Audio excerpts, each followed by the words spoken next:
Era uma noite chuvosa de outono, quando o telefone tocou na delegacia. Eu, o detetive Lucas Mendes, estava terminando meu turno quando atendi a chamada. Do outro lado da linha, uma voz trêmula e quase inaudível sussurrou: "Preciso de ajuda. Ele está aqui. Ele vai me pegar." Antes que eu pudesse perguntar qualquer coisa, a ligação caiu. Tentei rastrear o número, mas era de um telefone público em um bairro antigo da cidade, conhecido como Vila das Sombras. O lugar tinha má fama, com histórias de desaparecimentos misteriosos e eventos inexplicáveis. Eu não acreditava em fantasmas, mas aquela ligação me deixou com um frio na espinha. Decidi investigar. Peguei meu casaco e saí sob a chuva, dirigindo até a Vila das Sombras. As ruas estavam desertas e as luzes dos postes piscavam irregularmente, criando sombras que pareciam se mover por conta própria. Quando cheguei ao local do telefone público, não havia ninguém por perto. No entanto, no chão havia uma mancha escura que parecia sangue fresco. Seguindo o rastro, cheguei a uma casa antiga e abandonada. A porta estava entreaberta e o ar ao redor parecia mais frio do que o normal. Empunhei minha arma e entrei, chamando por alguém. Nenhuma resposta. O interior da casa estava em ruínas, com móveis quebrados e paredes cobertas por rabiscos estranhos. No centro da sala havia um espelho grande, coberto por um pano preto. Algo me chamou a atenção. O pano estava manchado de sangue e havia pegadas que levavam até o espelho. Cautelosamente, me aproximei e puxei o pano. O que vi me deixou paralisado. O espelho não refletia a sala. Em vez disso, mostrava um corredor escuro, com paredes cobertas por símbolos que pareciam pulsar com uma luz fraca. No fundo do corredor, uma figura alta e magra se movia lentamente em minha direção. Ela estava vestida com um casaco longo e preto, e seu rosto era uma massa disforme de sombras e olhos brilhantes. "Lucas", a figura sussurrou, com uma voz que parecia vir de dentro da minha cabeça. Recuei, quase tropeçando em um móvel quebrado. Quando olhei novamente para o espelho, ele estava normal, refletindo a sala destruída, mas o sangue no pano e as pegadas no chão ainda estavam lá. Decidi chamar reforços. Enquanto esperava, examinei a casa mais a fundo. No andar de cima, encontrei um quarto trancado. A porta estava coberta por símbolos semelhantes aos que vi no espelho e havia uma sensação de opressão no ar. Com um chute, abri a porta e entrei. O quarto estava vazio, exceto por uma cadeira no centro e uma pilha de fotografias espalhadas no chão. As fotos mostravam pessoas diferentes, todas com expressões de terror. Em cada uma delas havia um espelho ao fundo e dentro do espelho a mesma figura sombria que eu havia visto antes. Enquanto examinava as fotos, ouvi um barulho vindo do corredor. Era um som de arrastar, como se alguém estivesse sendo puxado pelo chão. Saí do quarto e vi uma trilha de sangue fresca que levava de volta ao espelho na sala. O pano que o cobria agora estava no chão, e o espelho mostrava novamente o corredor escuro. Desta vez, a figura estava mais perto, quase alcançando a borda do espelho. "Lucas!" A voz sussurrou novamente, mais alta desta vez. Senti uma mão gelada tocar meu ombro e me virei rapidamente, mas não havia ninguém lá. Quando olhei para o espelho novamente, a figura estava do meu lado de fora, parada atrás de mim. Seus olhos brilhantes fixos nos meus, e seu sorriso era largo demais, cheio de dentes afiados. Recuei em direção à porta, mas ela se fechou sozinha. A figura avançou e eu disparei minha arma. Os tiros passaram direto por ela, como se ela fosse feita de fumaça. Ela riu, um som que ecoou pela sala, e então estendeu a mão em minha direção. Foi então que a porta se abriu e meus colegas entraram. A figura desapareceu e o espelho voltou ao normal. Eles me encontraram sentado no chão, tremendo e coberto de suor. "O que aconteceu aqui?" Perguntou o sargento Oliveira, ajudando-me a me levantar. Eu não sabia como explicar. Como dizer que havia visto algo que desafiava todas as leis da realidade? Em vez disso, mostrei a ele as fotografias e o espelho. Precisamos descobrir o que está acontecendo aqui, eu disse, minha voz ainda trêmula, antes que mais pessoas desapareçam. Oliveira olhou para o espelho e depois para mim. Você acha que isso tem algo a ver com os desaparecimentos recentes?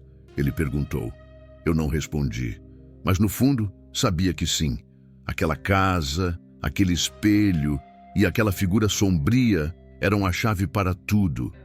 E eu tinha a sensação de que, se não agíssemos rápido, ela viria atrás de nós. A delegacia estava empolvorosa na manhã seguinte. As fotografias que encontrei na casa abandonada foram espalhadas sobre uma mesa, e cada uma delas contava uma história de horror. Todas as pessoas retratadas haviam desaparecido nos últimos meses, e em cada foto a mesma figura sombria aparecia no espelho ao fundo. O sargento Oliveira estava visivelmente perturbado. Isso não é normal, Lucas, ele disse, segurando uma das fotos. Esses símbolos no espelho, eu já vi algo assim antes. Olhei para ele, surpreso. Onde? Em um caso antigo, há uns 10 anos. Um culto que operava na Vila das Sombras. Eles acreditavam em algo chamado o espelho do outro lado. Diziam que era um portal para um lugar onde as almas perdidas vagavam.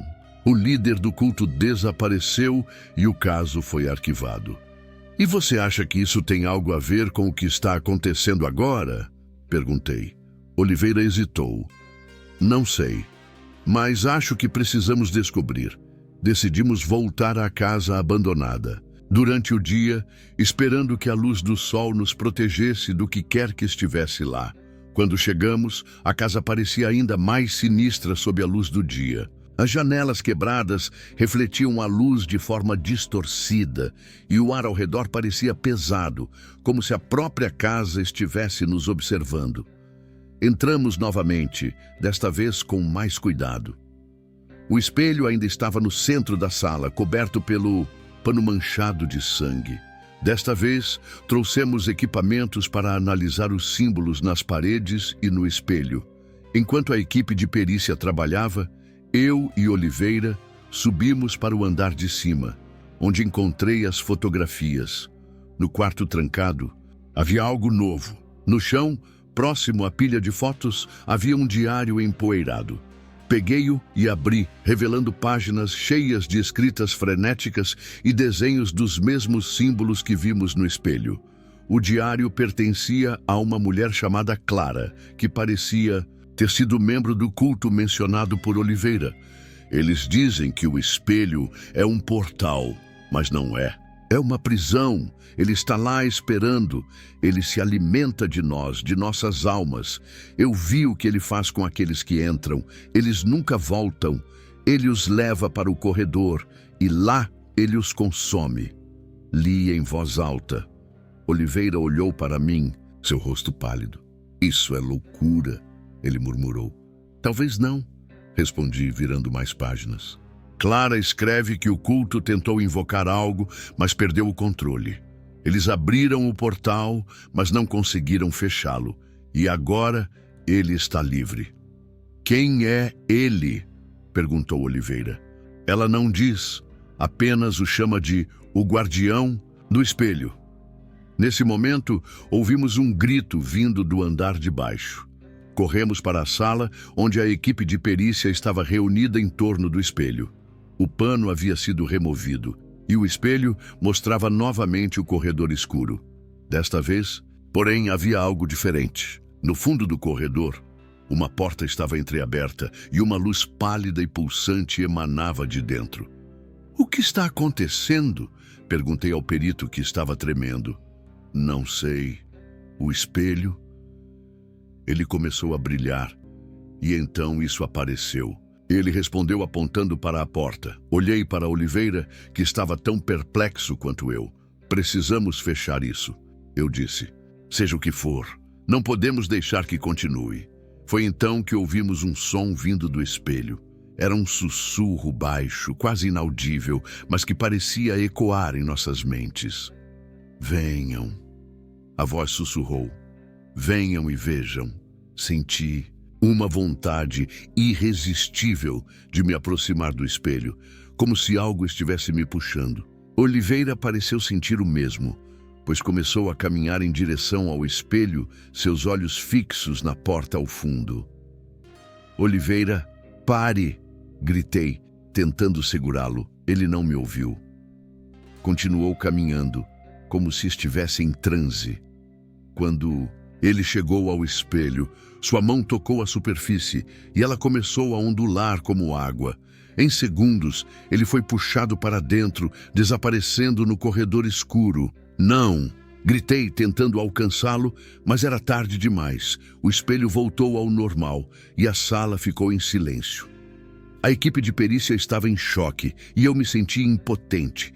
Sabia que precisava fazer algo, mas não sabia o quê. Foi então que me lembrei do diário de Clara. Folheei as páginas freneticamente, procurando por alguma pista. Finalmente encontrei uma passagem que falava sobre como fechar o portal. O portal só pode ser fechado do outro lado. Alguém precisa entrar e destruir o coração do guardião. Mas cuidado, pois ele nunca deixará você sair. Olhei para o espelho, minha mente acelerada. Sabia o que precisava fazer, mas o medo me paralisava. No entanto, não podia deixar Oliveira lá, sozinho com aquela coisa. Preciso ir, eu disse para a equipe de perícia. E de eu não voltar em 1 hora, fechem esta casa e queimem tudo. Antes que pudessem protestar, me aproximei do espelho e toquei a superfície. Ela ondulou novamente e senti uma força me puxando para dentro. Em segundos, estava no corredor escuro, cercado por uma escuridão que parecia viva. O ar era gelado e o chão sob meus pés parecia macio, como se estivesse caminhando sobre carne. À minha frente, a porta entreaberta pulsava com uma luz fraca. Sabia que era lá que precisava ir. Caminhei pelo corredor, cada passo mais pesado do que o último. As paredes pareciam se mover, como se estivessem respirando, e os sussurros que ouvia antes agora eram gritos distantes, cheios de dor e desespero. Quando cheguei à porta, olhei para dentro. O que vi me deixou sem fôlego. Era uma sala circular, com paredes cobertas por espelhos que refletiam infinitas versões de mim mesmo. No centro da sala havia uma figura alta e magra, vestida com um casaco longo e preto. Era o guardião. Ele estava de costas para mim, mas eu sabia que ele me via. Seus olhos brilhantes refletiam nos espelhos e seu sorriso largo e cheio de dentes afiados era ainda mais aterrorizante de perto. Lucas, ele sussurrou, sua voz ecoando na sala. Você veio me libertar? Onde está Oliveira? Gritei tentando manter a calma. O guardião riu, um som que fez meus ossos tremerem. Ele está aqui, ele disse, apontando para um dos espelhos. E logo você estará também. Olhei para o espelho e vi Oliveira preso dentro dele, batendo na superfície e gritando por ajuda. Seu rosto estava cheio de terror e eu sabia que não tinha muito tempo. O que você quer? Perguntei, tentando ganhar tempo. Quero sair, o guardião respondeu. Quero voltar ao seu mundo, onde posso me alimentar novamente. E você vai me ajudar. Nunca, eu disse, sacando minha arma e atirando nele. Os tiros passaram direto por ele como antes, mas desta vez ele riu. Você não pode me machucar, Lucas, ele disse, avançando em minha direção. Eu sou muito mais antigo do que você pode imaginar. Recuei, mas ele estava em cima de mim em segundos. Suas mãos geladas tocaram meu rosto e senti algo sendo arrancado de mim, como se ele estivesse puxando minha alma. Foi então que me lembrei do diário. Clara havia escrito que o coração do guardião era o espelho central. Se eu pudesse quebrá-lo, talvez pudesse fechar o portal. Com um esforço sobre-humano, empurrei o guardião para longe e corri em direção ao espelho central. Ele gritou, um som que fez a sala tremer, e tentou me alcançar, mas eu era mais rápido. Peguei uma cadeira quebrada que estava no chão e a arremessei contra o espelho. Ele estilhaçou, e o guardião gritou novamente, desta vez em agonia. A sala começou a desmoronar, e os espelhos ao redor se quebraram, liberando as almas presas dentro deles. Oliveira caiu no chão, livre do espelho, e eu o puxei para longe do guardião, que estava se desintegrando, sua forma escura se dissipando como fumaça. Vamos, gritei, puxando Oliveira em direção à porta. Corremos pelo corredor, que agora estava desmoronando, e pulamos de volta pelo espelho, caindo na sala da casa abandonada. Atrás de nós, o espelho estilhaçou, e o corredor escuro desapareceu. A casa ficou em silêncio, e o ar pesado que a envolvia se dissipou. Oliveira estava inconsciente, mas vivo. A equipe de perícia nos cercou, perguntando o que havia acontecido. Está acabado, eu disse, olhando para os estilhaços do espelho.